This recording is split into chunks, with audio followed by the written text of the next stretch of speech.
The Lottery by Shirley Jackson.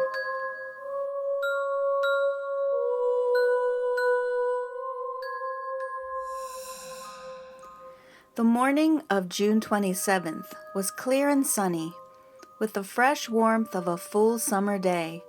The flowers were blossoming profusely, and the grass was richly green. The people of the village began to gather in the square between the post office and the bank around 10 o'clock. In some towns, there were so many people that the lottery took 2 days and had to be started on June 26th. But in this village, where there were only about 300 people, the whole lottery took less than 2 hours. So it could begin at 10 o'clock in the morning and still be through in time to allow the villagers to get home for noon dinner. The children assembled first, of course. School was recently over for the summer, and the feeling of liberty sat uneasily on most of them. They tended to gather together quietly for a while before they broke into boisterous play, and their talk was still of the classroom and the teacher, of books and reprimands. Bobby Martin had already stuffed his pockets full of stones, and the other boys soon followed his example, selecting the smoothest and roundest stones. Bobby and Harry Jones and Dickie Delacroix, the villagers pronounced this name Delacroix, eventually made a great pile of stones in one corner of the square and guarded it against the raids of the other boys. The girls stood aside, talking among themselves, looking over their shoulders at the boys, and the very small children rolled in the dust or clung to the hands of their older brothers or sisters. Soon the men began to gather, surveying their own children, speaking of planting and rain, tractors and taxes. They stood together, away from the pile of stones in the corner, and their jokes were quiet, and they smiled rather than laughed. The women, wearing faded house dresses and sweaters, came shortly after their menfolk. They greeted one another and exchanged bits of gossip as they went to join their husband. Soon the women, standing by their husbands, began to call to their children, and the children came reluctantly, having to be called 4 or 5 times. Bobby Martin ducked under his mother's grasping hand and ran, laughing, back to the pile of stones. His father spoke up sharply, and Bobby came quickly and took his place between his father and his oldest brother.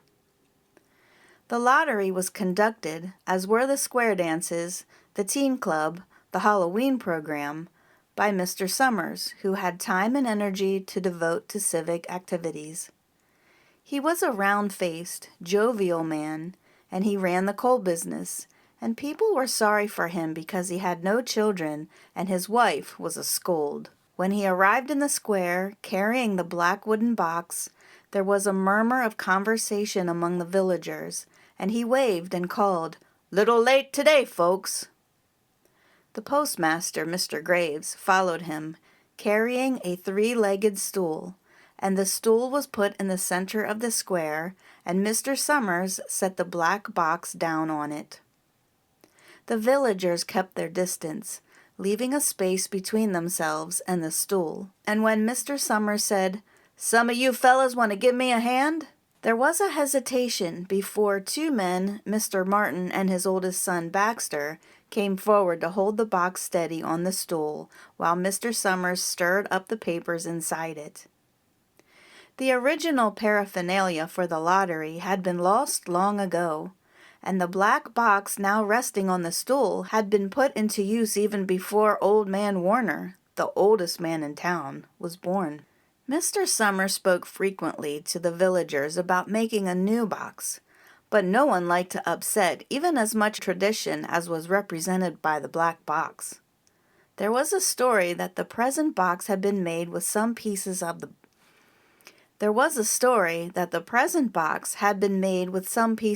box that had preceded it, the one that had been constructed when the first people settled down to make a village here. Every year, after the lottery, Mr. Summers began talking again about a new box, but every year the subject was allowed to fade off without anything's being done. The black box grew shabbier each year. By now, it was no longer completely black, but splintered badly along one side to show the original wood color, and in some places faded or stained. Mr. Martin and his oldest son Baxter held the black box securely on the stool until Mr. Summers had stirred the papers thoroughly with his hand. Because so much of the ritual had been forgotten or discarded, Mr. Summers had been successful in having slips of paper substituted for the chips of wood that had been used for generations. Chips of wood, Mr. Summers had argued, had been all very well when the village was tiny, but now that the population was more than 300 and likely to keep on growing, it was necessary to use something that would fit more easily into the black box. The night before the lottery, Mr. Summers and Mr. Graves made up the slips of paper and put them in the box, and it was then taken to the safe of Mr. Summers' coal company and locked up until Mr. Summers was ready to take it to the square next morning. The rest of the year, the box was put away, sometimes one place, sometimes another.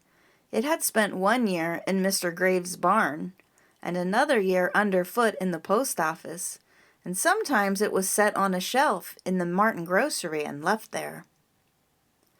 There was a great deal of fussing to be done before Mr. Summers declared the lottery open. There were the lists to make up of heads of families, heads of households in each family, members of each household in each family.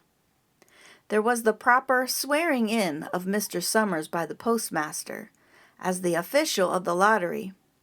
At one time, some people remembered, there had been a recital of some sort performed by the official of the lottery, a perfunctory, tuneless chant that had been rattled off dully each year. Some people believed that the official of the lottery used to stand just so when he said or sang it.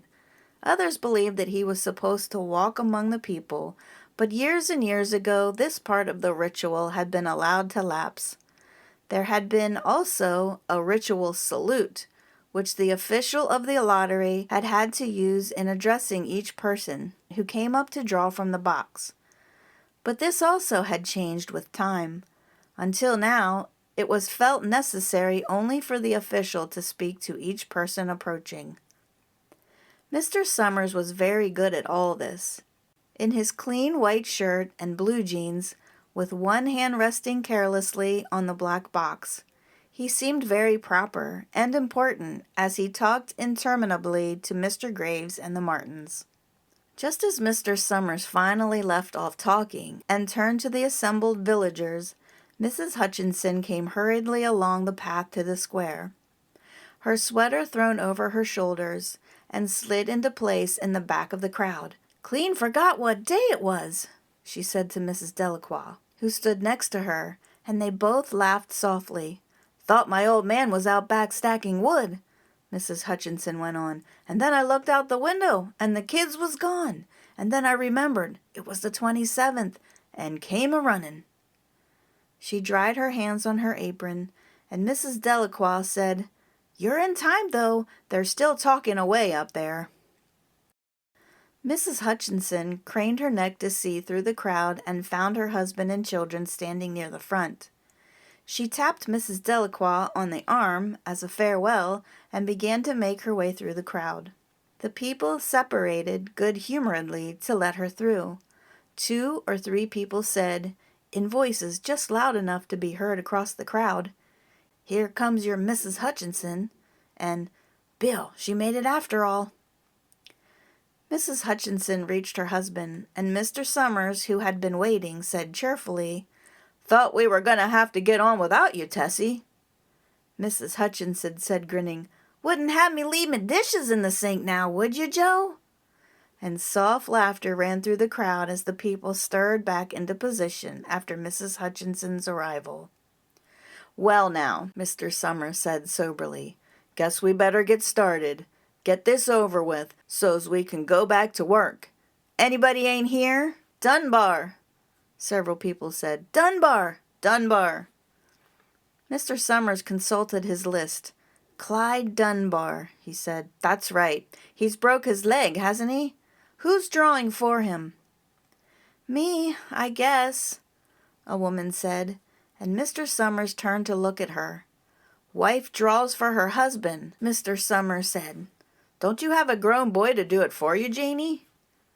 Although Mr. Summers and everyone else in the village knew the answer perfectly well, it was the business of the official of the lottery to ask such questions formally.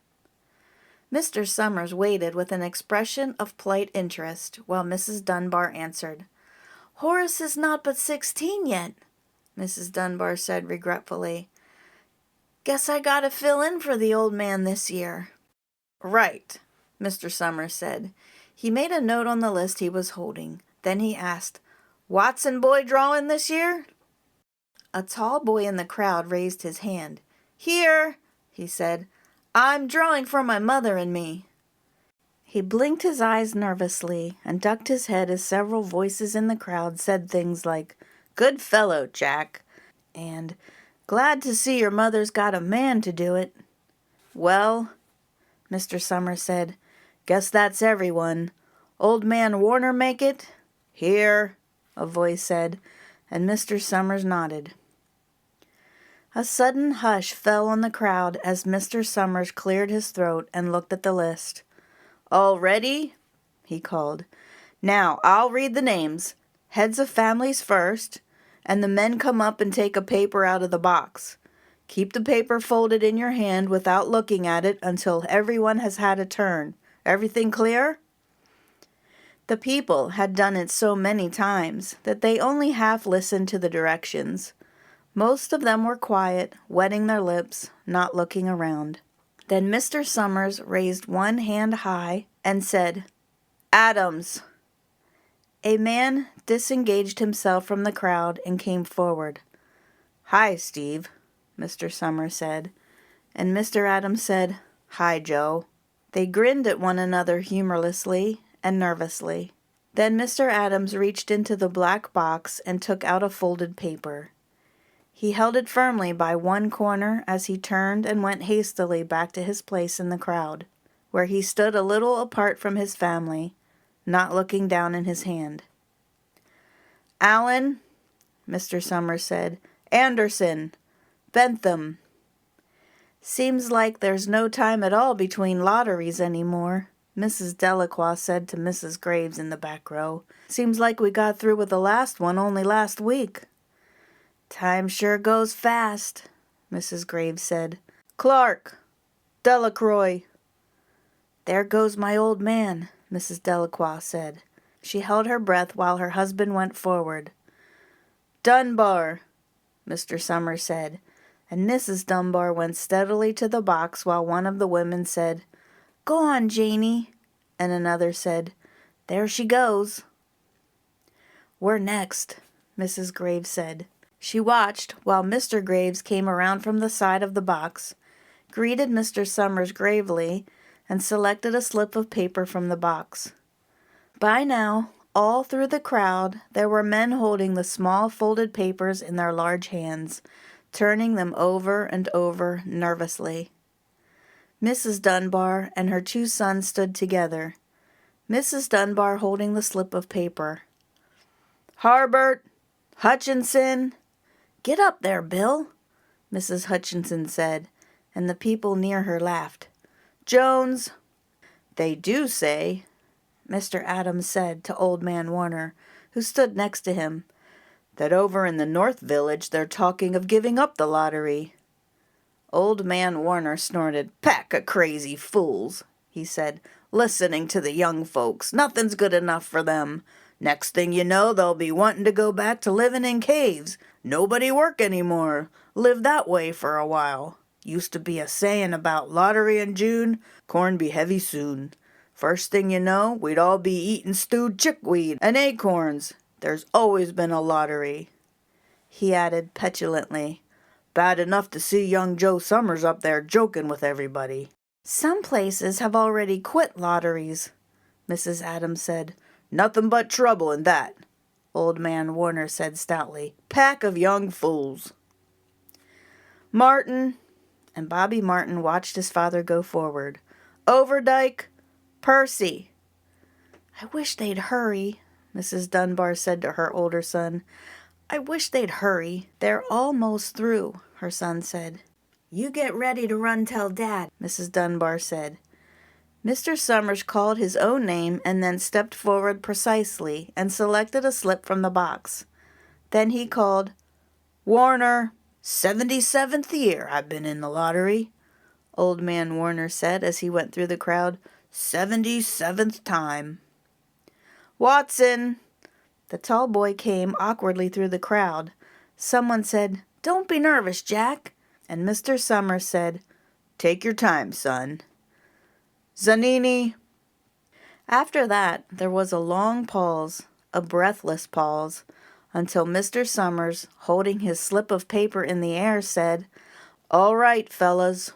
For a minute, no one moved. And then all the slips of paper were opened. Suddenly, all the women began to speak at once, saying, Who is it? Who's got it? Is it the Dunbars? Is it the Watsons? Then the voices began to say, It's Hutchinson! It's Bill! Bill Hutchinson's got it! Go tell your father, Mrs. Dunbar said to her older son. People began to look around to see the Hutchinsons. Bill Hutchinson was standing quiet, staring down at the paper in his hand. Suddenly, Tessie Hutchinson shouted to Mr. Summers, You didn't give him time enough to take any paper he wanted. I saw you. It wasn't fair. Be a good sport. Be a good sport, Tessie, Mrs. Delacroix said. And Mrs. Graves said, All of us took the same chance. Shut up, Tessie, Bill Hutchinson said. Well, everyone, Mr. Summers said, that was done pretty fast, and now we've got to be hurrying a little more to get done in time. He consulted his next list. Bill, he said, you draw for the Hutchinson family. You got any other households in the Hutchinsons? There's Don and Eva, Mrs. Hutchinson yelled. Make them take their chance. Daughters draw with their husbands' families, Tess, Mr. Summers said gently. You know that as well as anyone else. It wasn't fair, Tessie said. I guess not, Joe, Bill Hutchinson said regretfully. My daughter draws with her husband's family. That's only fair, and I've got no other family except the kids. Then, as far as drawing for families is concerned, it's you, Mr. Summers said in explanation. And as far as drawing for households is concerned, that's you too, right? Right, Bill Hutchinson said. How many kids, Bill? Mr. Summers said formally. 3, Bill Hutchinson said. There's Bill Jr. and Nancy and little Dave and Tessie and me. All right then, Mr. Summers said. Harry, you got their tickets back? Mr. Graves nodded and held up the slips of paper. Put them in the box then, Mr. Summers directed. Take Bill's and put it in. I think we ought to start over, Mrs. Hutchinson said as quietly as she could. I tell you it wasn't fair. You didn't give him time enough to choose. Everybody saw that.